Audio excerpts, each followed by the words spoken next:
Okay, this is another Plus real-time discussion on privacy, or privacy, as two of the gentlemen would say, security.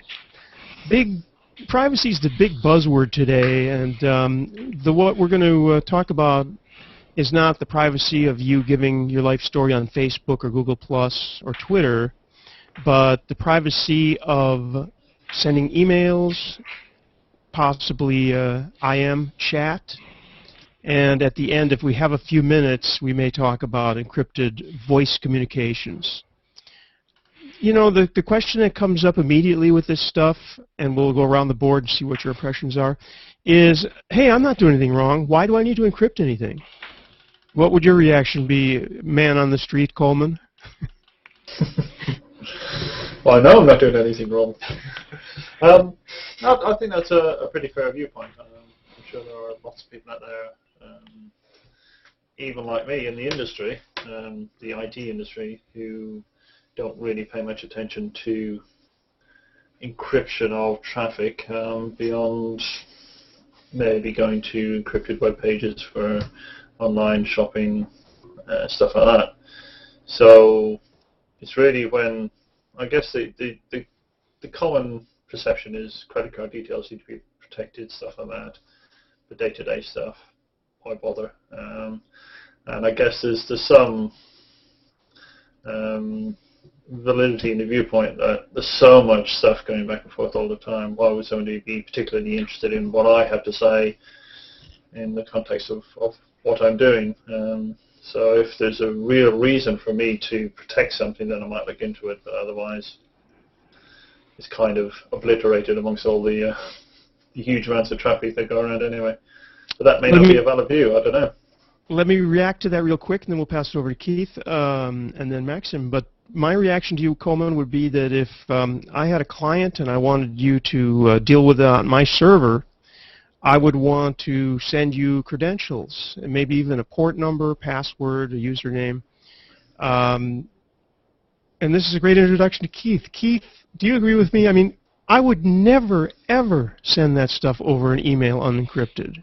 Worst case, you have to call them on the phone. What do you think, Keith? Yeah, absolutely, absolutely. I mean, the thing is, I think in general, most people, there is this view that I'm not doing anything wrong, so therefore why should I bother? But there are certain things that you do want to bother with. And for example, you've said about passwords or encrypted data or potentially even personal data.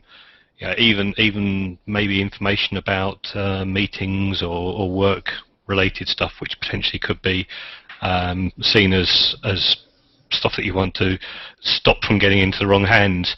And it's actually very easy to encrypt data when you're sending it that way, if you're kind of aware of the technologies. But in general, I would say there is this view, and I kind of ambivalent about it myself, but there is this view that if you routinely encrypt everything, then it means that it makes it so much harder for criminals, governments, whatever, to pry on what you're doing routinely. And it is the case that with plain text email, it is actually, I would say, trivial. It's not free, so it costs them money and it costs them effort and it costs them resource to do it, but it is actually technically trivial for an ISP or your company, if you're working from behind a company on a company network, or a government, to sniff your communications and actually derive what some idea of what you're doing from it. And that doesn't take that much resource to do it. It takes some, but it doesn't take that much. There are already, as it's fairly well known that in the US, there are already systems which listen to voice networks and actually listen for keywords. Doing that on email is an order of magnitude easier. So it's the question is not am I doing something wrong or not. It's more a case of, well, how much do I want these guys to know without really having to try too hard? And if everyone routinely encrypted emails, then it meant that if a government agency came along and the police came along and said, look, we want to find out what's going on, then they have to get subpoenas to do that. And I think it's right and proper that they do have to get subpoenas to do that, because I think it's fairly clear to us mostly these days that government agencies and some of the people in them don't always have our best interests at heart. And the latest... I'm sorry. Yeah, carry on, yeah. Well, I was just going to bounce off that and say that the latest headlines are very clearly indicating that the feds in the United States really want to obtain backdoor permission. I mean, they're doing it fairly openly. I mean, at least somebody found out about it and is making a big deal out of it. And, you might even imagine that this is just going to happen and not worry about it. Not worrying about it meaning not think about, gee, could this happen in my country, regardless of what your country is. Let's hear from Maxim. He's in Switzerland, so that's the country of bank secrets. You're probably even in a bank. I don't want to say which one, but... Maxim, you can comment personally. You don't represent anybody, but what do you have to say personally on encryption? Yeah, I represent myself here.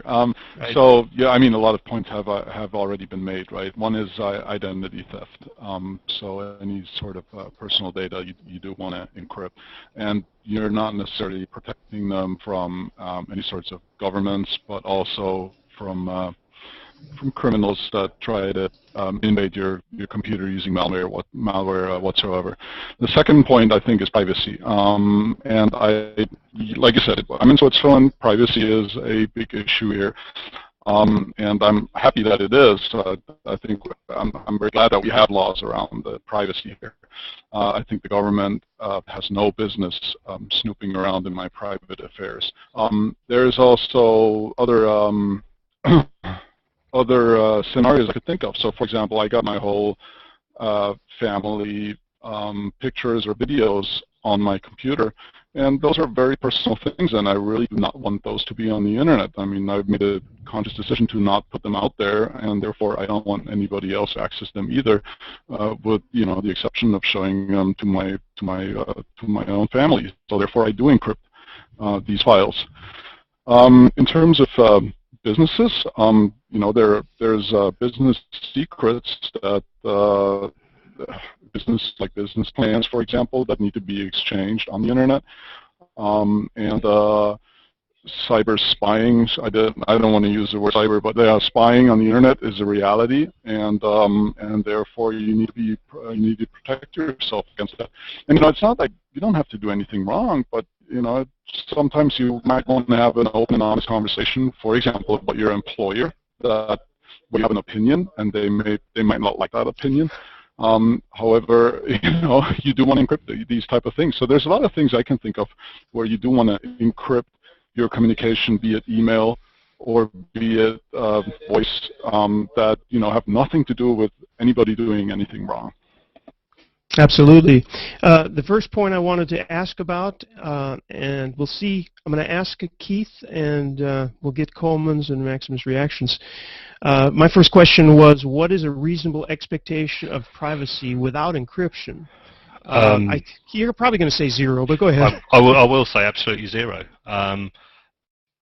There should be no expectation of privacy. I mean, the long used but very accurate metaphor that's used for encrypting email is like, imagine that you weren't allowed to use an envelope. Imagine that you wrote every piece of correspondence you had on a postcard. Exactly. Then everybody, from the postman, the delivery guy, the guy at the sorting office, the police could walk in and start reading through them. Everybody can read what you've written. There is no barrier to them doing that, and that's exactly the way it is with anything which is not encrypted on the internet. I mean, it's just routinely easy. I mean, it's so routinely easy that it would not surprise me if my email was being scanned by my ISP as I send it. It wouldn't surprise me at all. I know for certain. I know you use Google Apps as my email. I know for certain that those guys are scanning it. I accept that, and that's one of the reasons that I accept that as part of the terms of services. But they're scanning it for the reasons of inserting advertisements into it. But there should be no expectation of any kind of privacy without any kind of encryption. It's just 0. And as far as not doing anything wrong, Coleman, you have a family. I think you take your daughter to school or something like that. Yeah. Someone could just very easily, I mean, you may not consider yourself a big target for this, but if you were, it's totally trivial for someone to be able to probably get into your email one way or another and look at the most innocuous plan, like your wife saying, "Would you please pick up our daughter at 6 o'clock at the school," or something like that. Then people know that neither one of you are home. You get the picture. Doesn't this give you a little chill of the need to install something? Yeah, again, I come back to what I was saying earlier. I think there's so much traffic going around there that somebody would have to want to focus on me first, is my view. Do I think people will focus on me? No, but if they do, there's probably lots of different areas that I would need to consider shutting down, not just encrypting traffic from A to B, but making sure that I have very secure passwords in everything I do. Which is one thing that I have actually started doing. I have a service that I use that allows me to use a different, very secure password across So I think all the services I use. Sorry, you're going to say? Well, I think usually those crimes are opportunistic, right? If people do not encrypt things, and then let's say somebody breaks into an ISP and installs this for one of their routers and starts looking at network traffic, right? They're just going to look at all the traffic that goes through. And if all of a sudden they see your password go through unencrypted, and it's the same password that you happen to use on Facebook, Google+, your email provider, LinkedIn, and potentially even your electronic banking accounts, then there's an opportunity there for them, to start using that information. It's not that they would specifically target you as well. Here's Mr. Coleman Carpenter. I want to attack him, but it's the opportunity that people give them when they do not encrypt their traffic. So that's why my personal belief is everything should be encrypted always per default. Can I add another perspective on this? Sure. There is another area where encryption, if it was widespreadly, if it was into widespread use for email, would help, and that would be in general security issues like phishing, spam, and so on, because inherently the fundamental part of encryption is a trust model, and you are exchanging a degree of trust with the other party, and if you receive an email from somebody that you inherently don't trust, the encryption system picks up on that immediately. So you could actually have the bank actually sending you emails with encryption, with digital signatures, which is part of encryption technology, and that's going to be from the bank, and that hasn't been messed with, and that the links in there are actually safe to click on. Whereas if you then receive one that's not from your bank, warning bells, the system lights up red, and you know that that's dangerous. That's another area which potentially could be served by encryption technology, which unfortunately isn't. By the way, it's time. I wish I had a laugh track here for this, because people will tell you, no, don't send me that by email. Send me a fax. Again, Keith, a big laugh from you here. Yeah, the fax is about as secure as the letter with no envelope. I mean, fax is totally trivial to counterfeit, to fake. It's probably easier to fake a fax than it is to fake an email in the end, if the people on the other end know what they're doing, because you can't that easily spoof the address on the end of the email, whereas a fax, it's just totally very simple to have fake caller ID, have a fake letterhead photoshopped and all that. So fax must die is our motto. Fax is worthless, and the idea, to underline in our security discussion, privacy, the idea that fax is more secure than paper airplanes is false. It's just absolutely risible. Yeah. Wanted to say a word. Go ahead. Yeah, I mean, to be honest, the only prior to anything which used encryption, the only previous secure method of communication like that was being telex. And that's only because it would be so hard to find anything that could read it. No, the telex network was and expensive to be a part of it. Yeah. Does that still exist, telex, by the way? Still used? It probably does. 50 baud or 55 baud. Anyway, my knowledge of that decommission. At I'd least like in to Switzerland, move. yeah. We've kind of covered why you might want to encrypt. There are many reasons. Let me just throw one other little thing in, then I'd like to do a quick discussion on what started out being called PGP, and Keith will show us on his end, and I've got a couple of slides to show on this end, and anybody else has any questions or comments, they're welcome. The origin of PGP comes from Philip Zimmermann. And now I'm reading this, so my eyes are over here. It was published for free on the internet in 1991. But what's kind of amazing about this is that he was investigated criminally for 3 years after this by the U.S. government. And despite, of course, now I'm reading on his webpage, it says, despite the lack of funding, the lack of any paid staff or company to stand behind it, the government finally did drop its case. And we're going to run over this really quickly, but on the blog, there's a link to Phil's page. Phil's an amazing guy. I spoke to him over an encrypted link, obviously, a couple of years ago at a convention, and he's doing some work in telephony. And if we have time, I'm sure Keith knows about that and can help us sort that out at the end. Point is, though, that PGP, and Coleman, you asked what's the difference between PGP and GPG. PGP was his invention called Pretty Good Privacy. We don't want to get too much into the theory behind it, by the way, because it's fairly complicated. But the main thing is that because it was acquired as a commercial property in, let's see if I can see it real quick, 96, a little bit before, anyway, long time ago. So there is an open source version under an open source license, the GNU license, and that is called GPG or GNU-PG. And we'll hear a little bit more about that from Keith in a second. Let me just show very quickly. Now, this is not going to be maybe super readable either, so I'll tend to kind of go over this fast. I need to just make sure it'll even come up. There we go. This is, I'm going to show you first a command line on the Mac, because the command line of GPG, if you download it, the command line is the same on every system. I believe it's even identical. So here you see I typed GPG-H for help, or -- help, and you can see you don't need to read them, just that this is the reminder of the commands. Let me bring up, okay, and this is the next page of that. So basically what we're talking about here is how to create a key, how to and how to manage it. And as a matter of fact, before I even go on with this, maybe Keith, you could just try to be fairly brief on this, because we could talk all day about it. But what is the difference between the public key and private key? You need a public key is public. Your private key you must never give to anyone. Yep. But how does the exchange work, a little basically? Well, if we go back to the fundamentals, I did mention it before. The fundamental of any kind of cryptology encryption technology tends to be a trust model. It's basically, do I trust what the other person is sending me? And the way that works in encryption is that you basically encode or you encrypt something with a known key, and then the other person can use that known key or use a known key to decrypt it.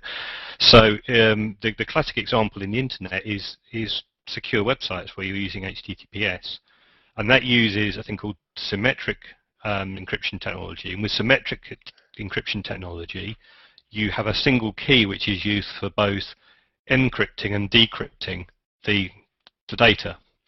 And there's a thing called key exchange which goes on behind the scenes, which you don't need to know too much about. The difference with public key cryptology, which is often called asymmetric cryptology, is that you've actually got two different keys. You've got a separate key for encrypting and decrypting. And the idea is that each party generates themselves a pair of keys. One's a public key and one's a private key. And the private key is what you use for decrypting stuff that people send to you, and your public key is what you give them to tell them how to encrypt stuff to you. And the idea is that if you've given someone your public key, they can then use that to encrypt something, which only then you can decrypt using your private key. But your public key, because it's public, it's totally safe to send it out to anywhere, publish it on a website, and anything you want to. Okay, let me interrupt the flow for just a second, because here this will be easier to, rather than me showing a screen and fumbling around. Here is the generation of the key. You can't really see it, but there's a dialog, and it asks you for a passphrase. What's going to happen here is, and this is the same on every platform, whether you're using a GUI or a command line, it will ask you a few questions about the length of the key and so on, and we get into that in a minute. Long story short, it asks you for a passphrase, which is basically a password, same thing, only good practice would have you write something longer, so they call it a passphrase. You're going to write that in twice. It's going to ask you for some entropy. It's kind of fun, actually. It says, why don't you do something now? Move the mouse around, get some disk activity, type. And the entropy gives it some randomness. And then it will generate a key pair. This is an important, there are two important notions, and I'll give it back to Keith. There's the private key, which obviously you never reveal, and that's generated for you, and it must be used with your passphrase. There's the public key, which you have a couple of ways of giving out to people. You can just send it to them. It's totally something that's supposed to be revealed. Or you can get it off of you can put it on a server, which I guess may be the most common way, or you can put it on your own server, which I happen to have done. And the other thing is the key ring aspect of these things.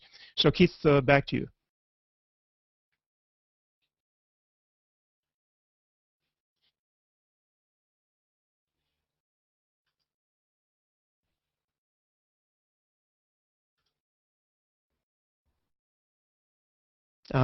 Keith, if you can hear me, you're probably muted. Right. Sorry. Yeah, I was. The whole idea of the public key is, as Randy said, is to to publish that, and it should be, you can freely publish it. There is absolutely no security risk in doing so.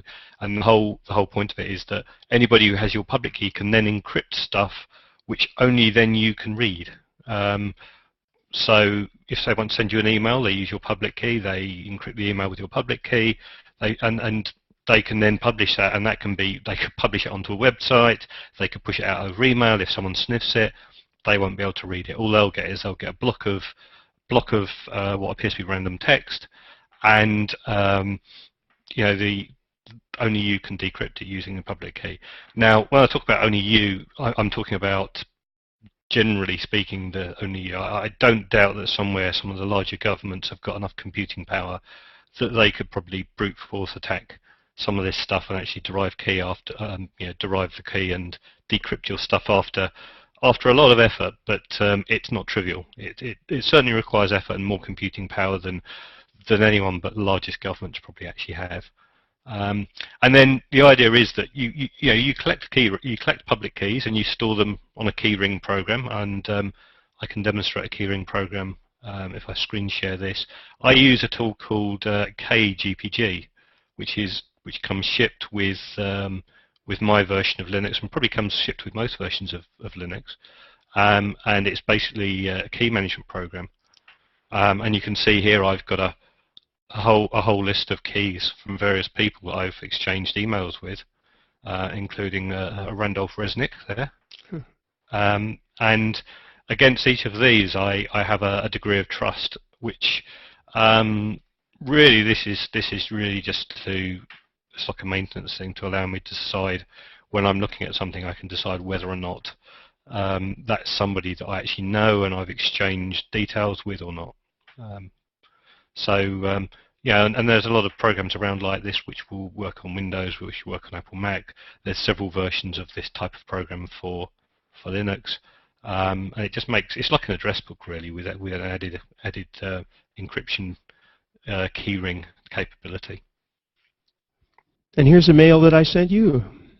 Great. I'm actually using for my email client. I'm actually using a thing called Kmail, which I'll bring up. Hang on a second. I'll just screen share this. Actually, what I'll do is I'll set it onto this mode so that we can actually see what's going on a bit better. So this is Kmail, and one of the nice things about Kmail is it actually has inbuilt integration with encryption tools like GPG. And if you see this window here, I've actually got 4 emails which I asked Randy to send me earlier, and one's in plain text. And if you look at the pane below, you'll see it actually says this is a test email, and it's fairly obviously plain text. If I look at the encrypted one, first of all, it pops up, and bear in mind that Randy's applied this encryption using my public key. I need to read it using my private key, and my private key is encrypted by a passphrase. So before I can look at this, I need to type in a passphrase, and you will see that's now come up. And you'll see one of the nice features of Kmail is it'll actually highlight the message to tell me that this part of the message is encrypted. One of the other features of GPG technology that isn't really used and discussed as much, but I think is equally important, is the ability to sign something. And a signed email allows you to do non-repudiation. So if you receive an email from me, I've signed that with my, this works the other way around, I've signed it with my private key, but you can verify it using my public key. So you can see that it's from me and it hasn't been changed. So if I look at this one, then you'll see it's in green, and that's basically come up and told me that Randy signed this with his private key. I've got a copy of his public key. I can verify that it's a valid signature, and it comes up green. If for any reason it had been altered in transit, if for any reason someone had signed it using a different key, if Randy's key was expired, or he had decided to revoke it, then it would come up in red or yellow or some other colour to warn me that actually this key isn't valid anymore. And of course, you can sign and encrypt. And the nice thing about Kmail, it does show you again that the particular part of the text has been signed and encrypted. Let me ask you, I'm not even sure of this myself, is when you sign it, if someone intercepted the message and put the word not between is and test mail, does that invalidate? Is there a hash calculation or something done? So the signature is absolutely, I don't know if I can actually simulate it. This is the raw text of this. So if I put some extra text in here, I think I can, not sure if I can save that. And can I save this somewhere? Save as draft. Let's see what this says. There you go. Perfect. Great demo. So yeah. The integrity of the message, it's true, I don't use that too much, but one of the things that people do use it for, particularly a few years ago when everybody was on mailing lists, in fact, we kind of get sick of seeing people's key on every post. Yeah.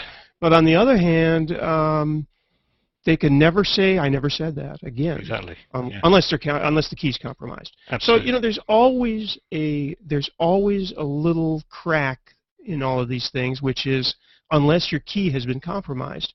So there's a mechanism. We'll get into that in just a second. There's an expiration mechanism and all that. But Coleman, how are you following? How are you holding up?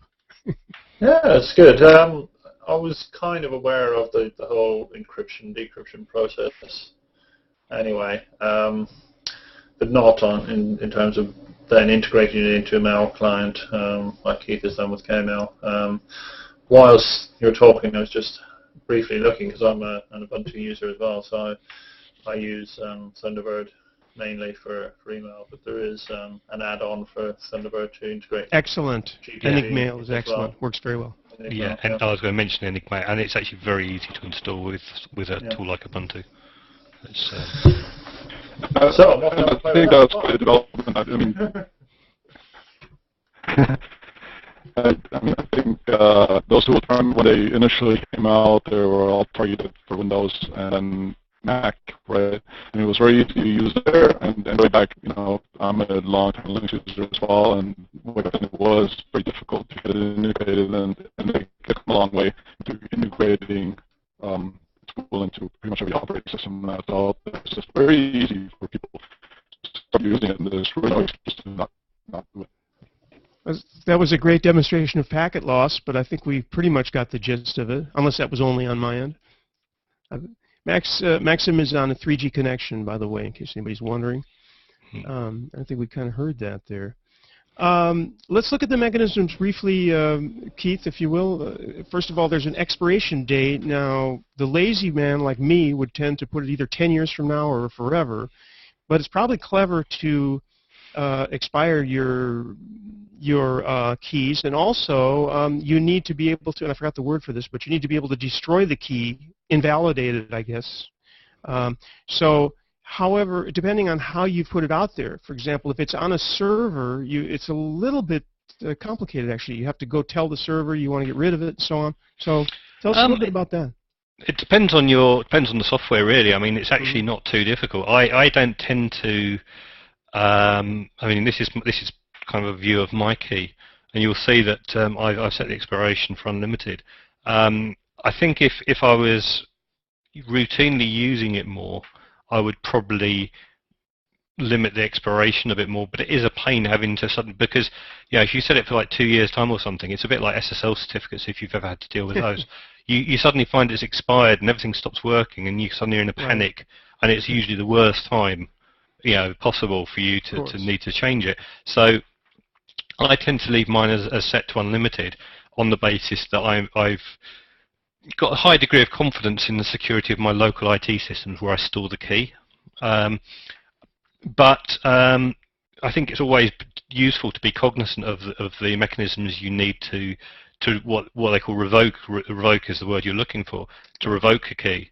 And I have actually revoked keys in the past, and I've actually got I don't know if I've got one here. I've got an older key here, which if I bring it up, bear with me while I find it. If you can see this. Here's an older key that I've actually revoked. This has actually been revoked and disabled. And the revocation of a key isn't that difficult, really. I mean, using a tool like KGPG or some of the other ones around, normally you just go into the key and you say, I'm going to revoke this key, and it will kind of ask you, like, are you really sure? Are you really, really sure? And all that kind of stuff. But then, it marks the key as revoked, and then all you do is you just update that key to the key server. You just re-push it to the key server. And then that then means that anybody who then retrieves your key from the key server in the future will get it, and it will see it's been marked as revoked and it's no longer usable, and therefore to ignore it and to not use that key in future. And that key actually, the revoked key actually is on it. When I did a quick search of the server under your name, you can search for people under their name, by the way, which is one of the things that sometimes can be a problem if you don't know the person's email address. You can get both off the server, which is another problem in and of itself, by the way, if you're sensitive about revealing your email. Exactly, yeah. But, I mean, that's a very good example. I've got a tool here on J, for example, and I can look up if I'll spell his name right. Excuse my typing. If I look up Randy on here, then I should be able to. No, I can't find it for some reason. No, I'm not on the server. Ah, you're not on the server. You did have an older one, though. There could be one, but I got a little nervous about putting them up on servers. I didn't want a bunch of expired keys and so on. So there could be a very old one up there. There's one which I've got. If I show you that one. Yeah. Oh, that is old. There you go. That is old.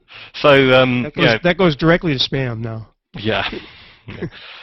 But that's another issue, though, if I may, which is that I've always had a lot of email addresses, and when they're linked to, for example, support, and the customer would be reassured by seeing his domain name, support@hisdomainname.com, and us sending them PGP if we can get them to encrypt, which takes several months. Yeah. Incidentally, this is a funny thing. Having worked professionally in this business for years, just like you, Keith, you initially are always worried. You're asking the customer meaning the tech guy of the customer. Yeah.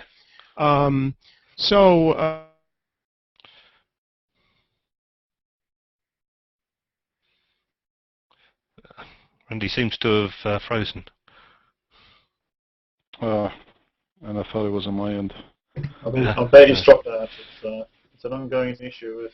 He did say like he he has. issues with while he's at, while he's at, Keith, got a question for you.